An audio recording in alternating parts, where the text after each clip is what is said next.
Good morning. I'm Sarah from Sourdough for Beginners. So we're just about out of bread. I'm going to run out. So I'm just going to mix up the regular beginner bread recipe that we teach. That's in all of our tutorials. I'm going to do the level 2 hydration. So the beginner bread recipe is on YouTube. It's posted all over the Facebook page. It's also included in the Essential Processes ebook and the Discard Recipes ebook. And what we suggest is that when you're new to sourdough, you start with the beginner bread recipe, which is fairly low hydration.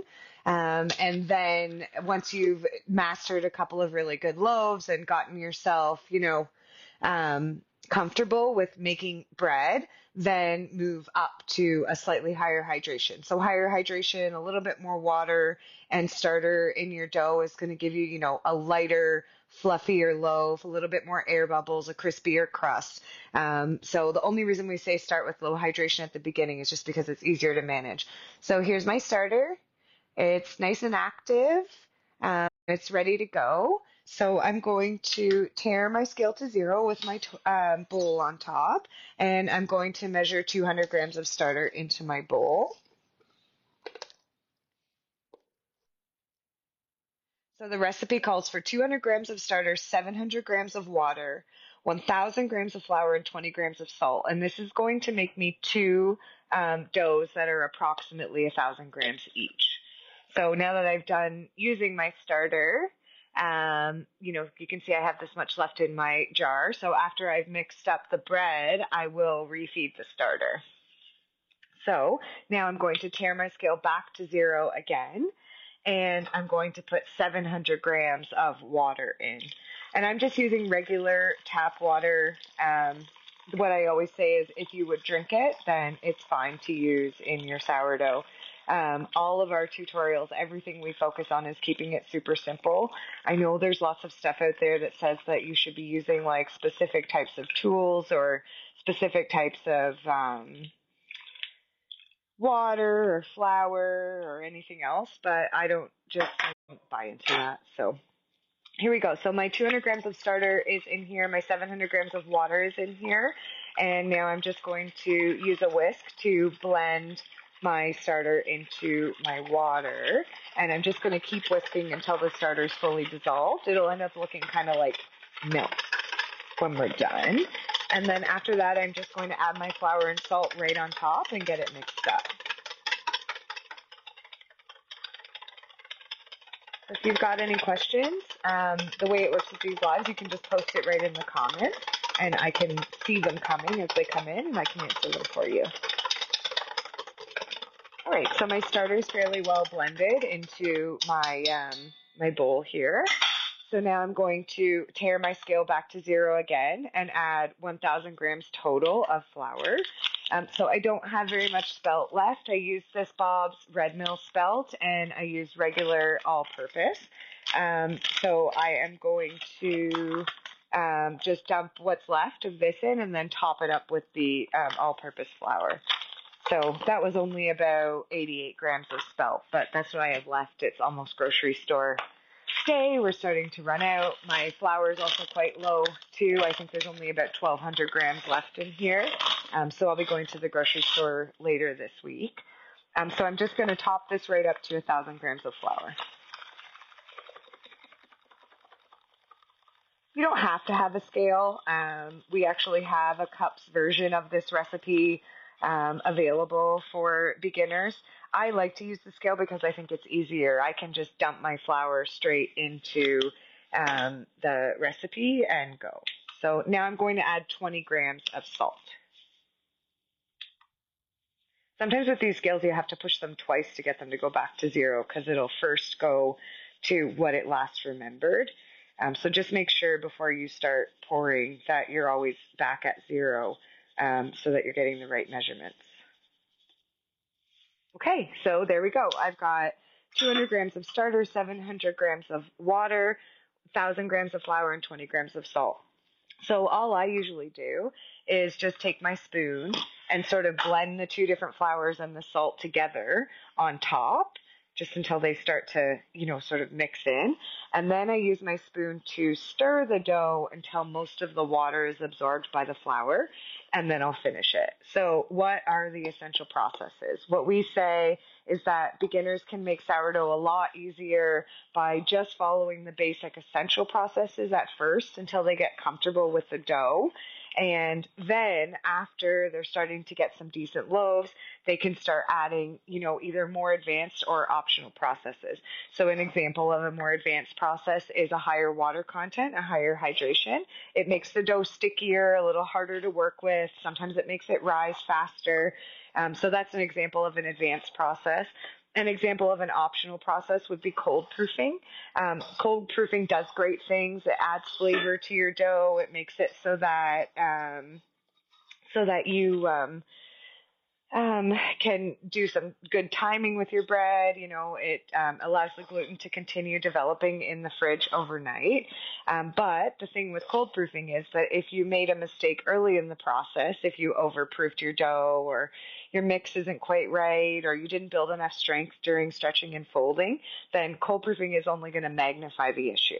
So what we say is that for your first, especially your first ever bake, your first 2 or 3 bakes, just time your dough so that you bake it the same day. So the way I do that usually is I will feed my starter before bed and then get up in the morning and mix up my dough. And, I get my stretches and folds done in about 2 hours. And then the dough ball proofs on the counter for the afternoon. I can watch it in clear straight-sided containers. And then usually I can bake my bread, by supper time or after supper in the evening. So we say that's a good timing for a beginner with sourdough. We also suggest that with your first loaf, you're around so that you can watch it while it's bulk proofing. So here we go. So all I'm doing right now is just mixing the dough up into a shaggy loaf. So it doesn't have to be perfect on the first one because we are going to stretch and fold this dough 4 times over a 2-hour period. So that will continue to mix it up. But all we're trying to do right now is get the dough to blend really well together. And I just find it's much easier to do this with my hand than with a spoon. So what happens with sourdough is that we stretch and fold 4 times after we've mixed the dough. And that stretching and folding builds strength in the dough because it encourages the gluten structure within the flour to blend with the water and the starter and the salt. And that strength that builds up over time becomes important later with proofing and oven spring and everything else. You, with experience, will be able to understand when you've built enough strength in your dough. You'll actually be able to feel it and see it with your hands. But when you're a beginner and you're trying out the recipe for the very first time, what we say is that the safe thing is to do 4 sets of stretch and folds with 30 minutes rest in between. Now, something you'll notice is with this dough that I've just mixed, if I grab it, it tears, it comes apart, it sticks to my hand. As you go through the stretching and folding process, that will happen less and less. So you will wet your hand during the stretching and folding process to try to keep the dough from sticking to your hands too much. But even after the first stretch and fold, you'll find that the dough starts to hold on to itself rather than to the things that are around it. And that's a good way to think of what stretching and folding is for and why you're doing it. So theoretically, after the 3rd or 4th stretch and fold, your dough will be so smooth and elastic and bound to itself rather than to the things around it, like your hand or the bowl, that you would be able to pick the dough up in one piece. It wouldn't really stick to your hand very much, and you could actually shake it like this, and it would bounce like an elastic. So that's what we're doing with stretching and folding. So I'm just going to give my hand a quick rinse here, and then I will refeed the starter and go over some starter advice and everything else. And then I'm going to let this dough sit for 5 or 10 minutes or so, and then I'll do a set of stretches and folds so that you can see it. Normally what we recommend, and linked in this video, in the description of this video, is the beginner bread recipe. The essential processes ebook is there. It's all there for you. Normally what we say is mix your dough to a shaggy dough and let it rest for 30 minutes and then stretch and fold, and then 30 minutes stretch and fold, 30 minutes stretch and fold, 30 minutes stretch and fold. And then at that point, separate your dough into 2 loaves if you made the full batch. You can also split this batch right down the middle and just make a single and get them into clear, straight-sided containers for bulk proofing. So I'll cover bulk proofing after I do a quick stretch and fold as well. So normally while the dough is resting between stretch and folds, I'll just throw like a kitchen towel over it. Like, I don't get it wet or anything. I just sort of drape it over top so that it doesn't dry out and so that my cat doesn't accidentally step in it or something like that. So here's my starter. So this is Mama. She's very strong and healthy. And this is what's left after I took the 200 grams out. So I'm going to refeed her what I took out of her. So I'm going to put 100 grams of flour and 100 grams of water. So I'm just going to set her on my scale, and I'm going to tear the scale to 0, and I'm going to get 100 grams of flour and put it into my scale. So when you have a new starter that you're establishing, you keep it on the counter, you discard and refeed every day, and you keep doing that until your starter activates. Your starter is active when it's at least a week old and when it doubles consistently the same way after every feed. There's some leeway there. It doesn't have to totally double. Sometimes it will triple. You know what I mean? It just needs to be growing consistently after every single feed. And then at that point, you have an active starter, so you can technically bake with it. We suggest that for a couple of weeks after your starter first activates, that you keep it on the counter, continue discarding and feeding it. This will build strength. When a starter first activates, it's often very thin and alcohol-y because it's eating through the flour really fast. So we suggest that maybe for the first couple of feeds after it's activated, you go a little heavy on the flour, like say 100 grams of flour and 75 grams of water, or even 50 grams of water, just getting it much, much thicker to slow down that fermentation process and keep it from going to alcohol so quickly. But eventually, within a few weeks, you will have a fully established, strong starter that will work all the time. At that point, you can begin storing your starter in the fridge. So what we always say is if you want to keep your starter active and healthy and happy, then the best thing you can do is feed it either once a week or 4 to 12 hours before baking, whichever comes first. And then lastly, you can feed your starter whatever you want to feed it based on how you think you're going to bake, with the caveat that in most cases you should be feeding it more flour and water than what was already in the jar. So for me, I'm always making the level 2 hydration loaf, which calls for 200 grams of starter. So I'm always making sure there's about 100 left in the jar, and then I'm feeding 100 each flour and water. That gives me 300. I scoop 200 out for my bread and then just repeat.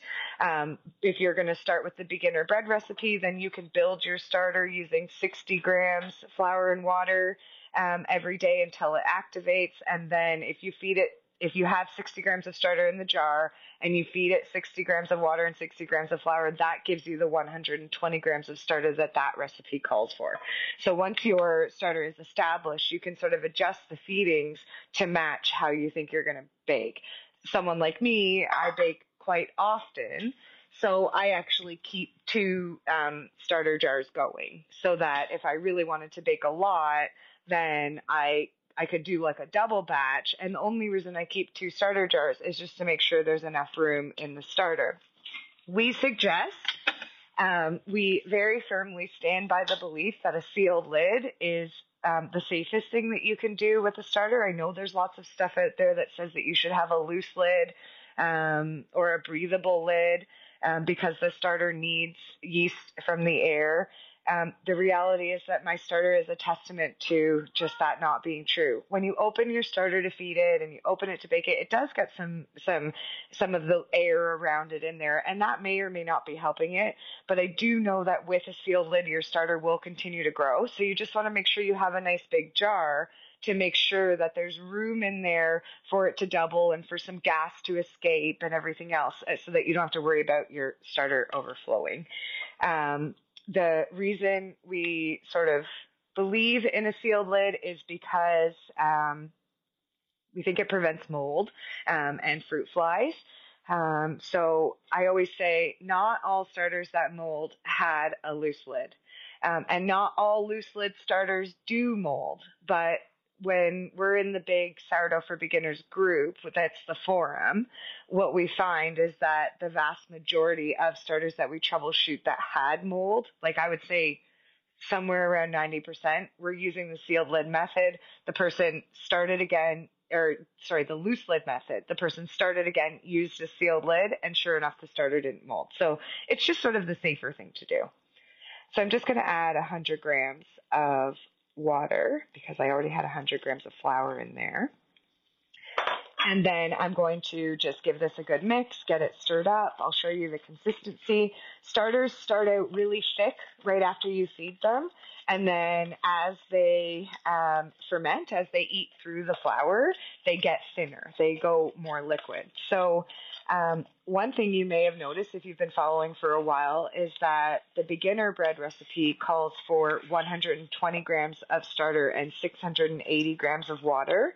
And then the level 2 hydration recipe that we teach here on this page only has 20 grams more water. It's only got 700 grams, but the starter jumps up to 200 grams. And people ask me all the time, they're like, well, isn't starter just like, how could that be increasing hydration, right? Starter is basically, in most cases, half flour, half water. And that is true. That's how starter starts, is half flour and half water. But as it ferments, right, if you took a starter and fed it and then left it on the counter for several days, eventually it would ferment itself completely to liquid. Like you could make, I don't know if it would be beer, but it would be some form of alcohol, right? So I think that a starter also contributes to the hydration of a loaf. So when I first mix my starter, when I'm feeding it, I do tend to mix it quite thick. Some people say pancake batter, and I think that's thicker than pancake batter, but it's very thick, right? So I think it's a good idea for the more flour your starter has, the more it has to eat, right? So what I'm going to do with this starter is I'm going to pop my tight lid on. I'm going to sit it beside the stove where it's nice and warm. The sun sort of shines in over there.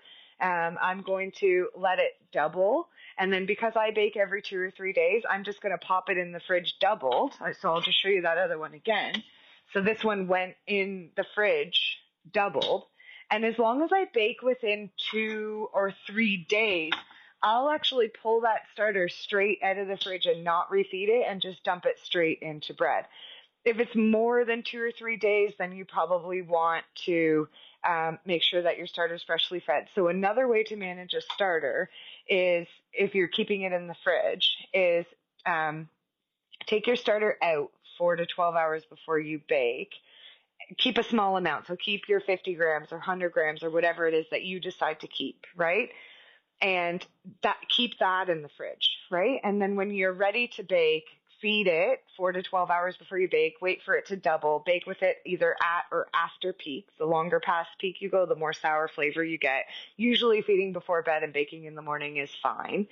Use your starter into your bread and bake with it, and then just don't feed the starter right away and put it back in the fridge. And starters can last in the fridge for quite some time without being fed. I've seen people say they've had them in there for months at a time. It's just that when they're in the fridge, they do continue fermenting. So if you leave your starter a really long time in the fridge without feeding it, then it's probably going to get a layer of hooch on top, right? It's probably going to get quite a bit of alcohol content, so you might need to discard and feed that starter a couple of times just to get it nicely revived. So I'm just going to show you a couple of things before I end the live. I'm going to show you what starts to happen with the dough when we stretch and fold it. And I'm also going to show you the bulk proofing process that we use. There's a couple of really good recipes out there, not good recipes. There's a couple of recipes out there on Google that are very popular. Oh, maybe that's better. That suggest that you should mix your dough and leave it sitting on the counter overnight. And we troubleshoot that recipe probably 40 or 50 times a day in the big sourdough group. 9 times out of 10, bulk proofing on the counter overnight is too long. Because what's overnight? Do you sleep 4 hours? Do you sleep 10 hours? Did overnight start at 8 p.m. or 10 p.m.? Are you up at 7 a.m. or 11 a.m.? In most cases, sourdough takes somewhere between 4 and 8, maximum 10 hours to bulk proof. And that length of time is going to be affected by what's in your dough. You know, is it a high wheat content? Is it a high water content? Because high wheat and high water are going to ferment faster. It's going to be affected by what the temperature of your environment is. It might even be affected by how much humidity is in the air, what the pressure is outside, right? So just leaving a dough to ferment on the counter overnight is risking having it severely overproof. So what we suggest is using these clear, straight-sided bulk proofing containers. Now, the reason for the straight sides is if you let this dough bulk proof in this big bowl that's got like these slanted up sides, the thing about sourdough is it doesn't proof the way a yeast bread does. When you proof a yeast bread, it tends to like expand on all sides and just continue being a ball. Sourdough, on the other hand, spreads. So a lot of times we'll see people say in the group, oh, my dough isn't rising. And we actually know that it is rising. It's just that you can't see it because it went more this way than that way, right? It's very rare that a dough doesn't rise. Almost the only reason a dough wouldn't rise is if the starter's not active yet. So we suggest using these containers and also setting up your dough so that you can keep an eye on it. So we suggest mixing during the day if at all possible, or if you're up at night, then watching it. But putting your dough in these containers, which are about 8 cups and have a nice sealed lid, they're just like basic, Walmart style containers, makes it so that, number one, the dough is kind of forced to go straight up because of the fact that it's a tight environment, and it also makes it so you can see how much it's grown. We suggest bulk proofing your dough to double 100% if you're going to bake the same day, or to 75% if you're going to cold proof, because with cold proofing there will be a little bit more rise that will happen much slower in the fridge, but it will continue to ferment and grow in the fridge. So this is a weak dough. It hasn't been stretched and folded yet. So let's stretch and fold it. And I want to show you, even on the stretch and fold, the first round of stretching and folding, how this dough will begin to build strength and act differently. And as we do it more times, it'll continue to do so. So I've just kind of like dampened my hand. It's not wet. We're not trying to add any water to the dough. All we're trying to do is keep the dough from sticking to our hands. And if you watch on this first stretch and fold, when I grab it and pull it up, it'll rip, right? It'll come way up. Now, if you watch as I continue working around this dough, right? If I give it, a good bunch of stretch and folds, watch this. Let me just get in here. Good. So let's give it a bunch of stretch and folds. And then I'll show you something. So you saw on that first stretch and fold when I grabbed it and pulled straight up, look how much less it comes up now. It'll still rip, but it's slower to rip, right? It's already starting to build some strength. So that's all we're doing with stretching and folding. So I'm going to let this dough sit now for 30 minutes. I'm going to stretch and fold it again. I'm going to continue doing that until there's enough strength built up in my dough. You'll also notice, if you were here when I first mixed this, and if you weren't, you can rewind and see it. But when I was sticking my hand in the dough, my whole hand was a dough ball, right? It's sticking a lot less now. By the time you get to that last stretch and fold, you'll find that the dough almost won't stick to your hands at all. At that point, you'll be able to sort of dampen your hands and handle the dough enough to be able to split it into your 2 doughs and get them into the bulk proofing containers. So there we go. My dough's mixed for today. It's 10:30 in the morning here. I'll be done stretching and folding by about noon. And then in my case, my dough usually bulk proofs in about 6 hours. So I'll be able to bake these loaves tonight at about 6 o'clock. And everyone always asks me why I don't cold proof, because I am experienced and my dough, 95% of the time turns out perfect. And even if it doesn't turn out perfect, I usually know exactly what happened. I went to my friend's house and didn't come home or whatever it was.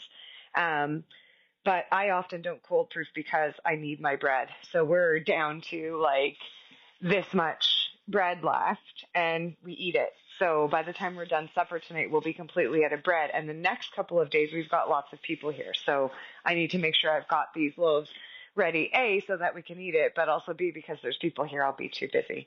So if you've got any questions, post them in the comments.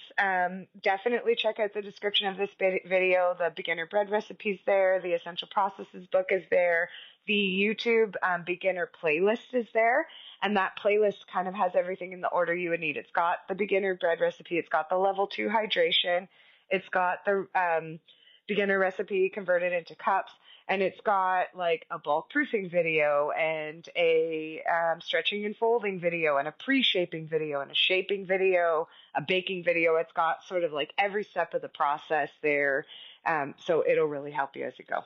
Anyways, for those of you who are here, thanks for watching, and we'll talk to you all again soon. Bye.